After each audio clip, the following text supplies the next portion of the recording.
안녕하세요, 서입니다. 내포 지방에서도 홍성군에서 유난히 많은 인물이 배출이 되었는데요.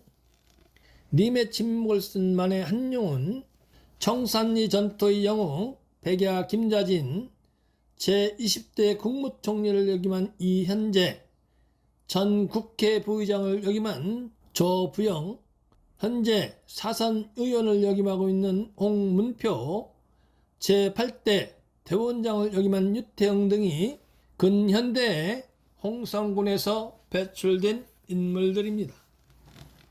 오늘은 그 중에서 유태영 전 대원장의 선대미와 생가를 살펴보려고 홍성군 홍동면 효학리에 와 있는데요. 유태영은 1919년 11월 28일 효학리 71번지에서 태어나 경복고등학교를 졸업하고 일본으로 건너가 간사이 대학 전문부 법학과를 졸업하였으며 1948년 제2회 조선 변호사 시험에 합격한 후 군 법무관, 서울지방법원과 서울고등법원 부장판사, 서울형사지방법원장, 서울고등법원장 등을 역임한 후 제8대 대법원장에 오른 인물입니다. 유태영이 태어난 집터는 이곳으로 길게 뻗어내리는 산줄기 끝자락에 자리 잡고 있는 것을 알 수 있습니다. 저는 지금 집 뒤편으로 뻗어내리는 산줄기 등성이 부근에 와 있는데요.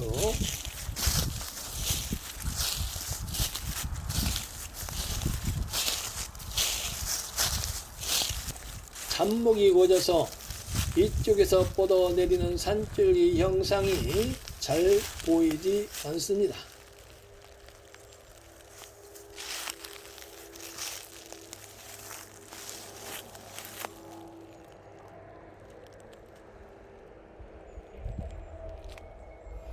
그러나 담장 바로 뒤편에 형성되어 있는 산줄기의 형상을 살펴보면 산줄기 등성이 부분이 상당히 두툼하고 넓다는 것을 알 수가 있습니다. 이와 같이 면을 넓게 펼친 산줄기가 그대로 유태영이 태어난 집터로 입수가 되므로 유태영 전 대법원장의 생가로 입수가 되는 산줄기는 생기가 충만한 산줄기라 할 수 있습니다. 그리고 유태영 전 대법원장 집터 뒤편에서 다소 급한 경사를 이루면서 낮은 곳으로 내려앉은 후 다시 평평해진 곳, 즉 음내양수차에 생가가 자리 잡고 있는데요. 이는 음양의 법칙에 부합한다고 할 수 있습니다. 그리고 이와 같이 생가 좌측으로 산줄기가 길게 뻗어 내리고 생가 우측으로도 이와 같이 산줄기가 길게 뻗어 내려서 좌청룡과 우백호를 이루어 생기가 응결되어 혈이 맺힌 명령이 될 수 있는 외부적인 요건을 갖추었다고 할 수 있습니다. 이와 같은 형상들을 살펴봤을 때 혈을 맺을 수 있는 조건들을 충분히 갖춘 것으로 판단이 되었고, 실제로 현장에서 확인을 해본 바 유태영 전 대법원장이 태어난 생가 중심에 생기가 응결되어 혈이 맺힌 것으로 판단이 되었습니다. 그리고 내룡의 좌측과 우측에서 흘러나온 물이 우측에서 흘러와 생가 앞을 둥그렇게 감싸고 도는 물과 합수를 이룬 후에 500호 뒤편으로 빠져나가는 수세를 이루고 있었는데요. 좌측 앞에 4차선 도로가 생겨 지금은 그런 수세가 보이지 않습니다. 또한 앞에 4차선 도로가 없을 때는 좌측 앞에서 흘러오는 물, 즉 좌측 앞에서 흘러오는 초수가 한눈에 보였으므로 이 집터는 불을 축적할 수 있는 수세를 이루고 있다 할 수 있습니다. 지금은 이 집터를 대법원장이 태어난 집터를 소개를 하지만 부자가 될 수 있는 집터로 소개를 해도 무방한 집터입니다. 그리고 앞에 구름을 이루고 있는 산줄기가 안산이고 그 뒤편 저 멀리 우측에 보이는 엇박산과 중앙에 가장 특출한 초롱산, 좌측에 금성체를 이루고 있는 조산 등이 보이는데요. 대체로 유정합니다. 이번에는 선대묘를 살펴보기 위해서 충남 홍성군 홍덕면 효항리 산 61번지에 도착을 했습니다. 이곳은 지역에서 일명 금반영 명당으로 이름이 나 있는 곳입니다. 맨 앞에 있는 묘 상석에 검사장, 창원유공, 휘태영이라 되어 있는데요. 이분은 유태영 전 대원장의 형님입니다. 그러니까 유태영 전 검사장과 유태영 전 대원장이 형제, 즉 형제 법조인이라는 것입니다.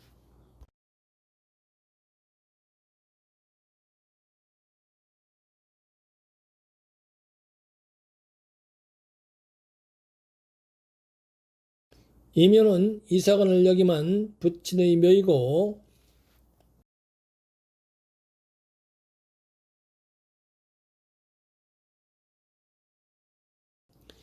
이 묘는 증조묘,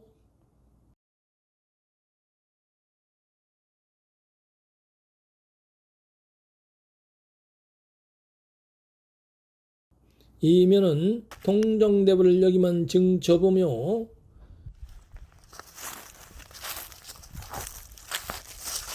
그리고 맨 뒤편에 있는 묘가 통덕랑을 역임한 고조부묘인데요.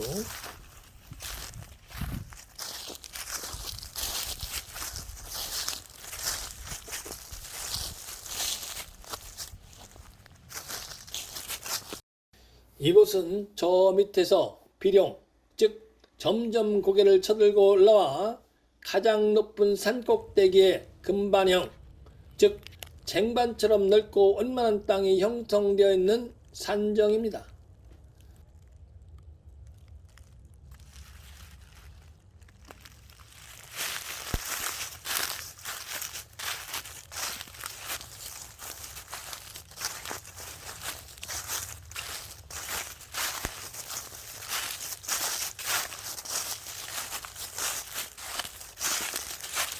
이 쟁반처럼 넓고 원만한 땅의 우측 앞을 살펴보면 이곳으로 뻗어 내리는 산줄기가 있고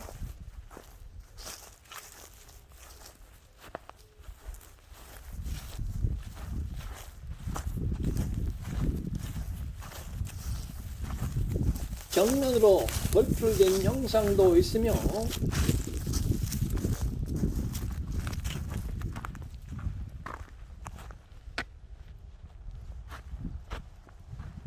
묘역 좌측 앞으로 뻗어나가는 산줄기도 있습니다.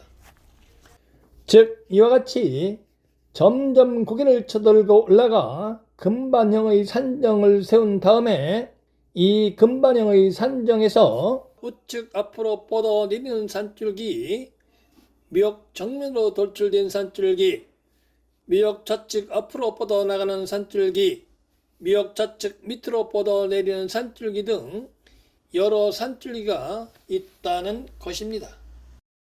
이런 형상은 당연한 것입니다. 이 금반형의 산꼭대기는 하늘 높이 공중에 떠 있는 물체와 같습니다. 이와 같이 공중에 떠 있는 물체를 안정적으로 떠 받치기 위해서 전후 좌우에 지지대를 세운 것과 다르지 않습니다.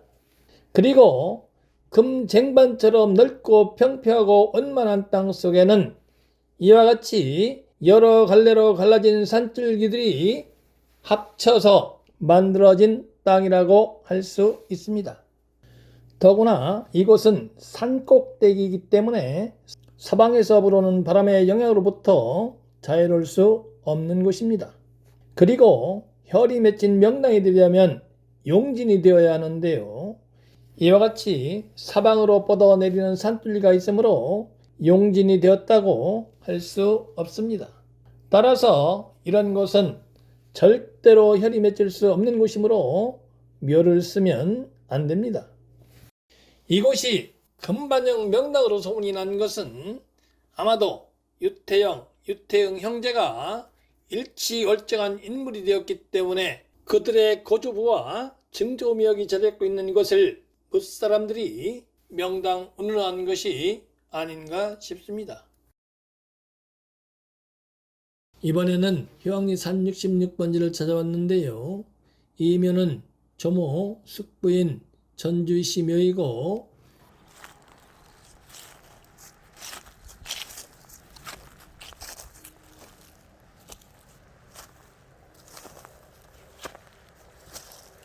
이 묘는 조부 묘인데요.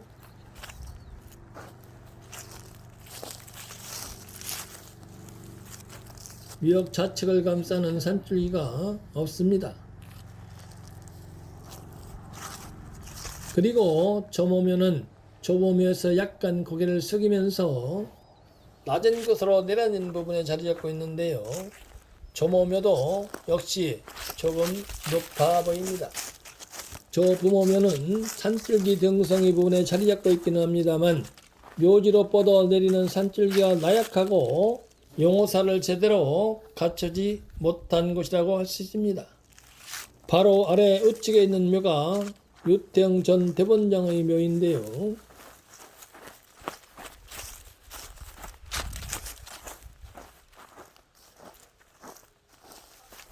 이 묘는 유명한 분이 오셔서 자리를 잡았다고 합니다만 묘지 앞에서 뒤편을 살펴보면 묘지 좌측 뒤편은 푹 꺼졌고 우측은 높습니다. 이런 형상은 산줄기 등성이 즉 생기가 유통되는 맥로의 중심이 아니기 때문에 이런 형상이 나타나는 것이라고 할 수 있습니다. 바로 우측 위에 있는 조부모묘가 산줄기 등성이 부분에 자리 잡고 있다고 말씀을 드렸는데요. 유태영 전 대본장 묘에서 조부모묘 밑으로 우측으로 몇 걸음만 옮기면 뒤편이 가장 높고 좌우가 낮은 것을 알 수 있습니다. 혈이 맺히고 맺히지 않고를 떠나서 최소한 산줄기 등성이를 태워서 집을 짓거나 묘를 쓴 것이 풍수지리학의 가장 기초라 할 수 있는데요.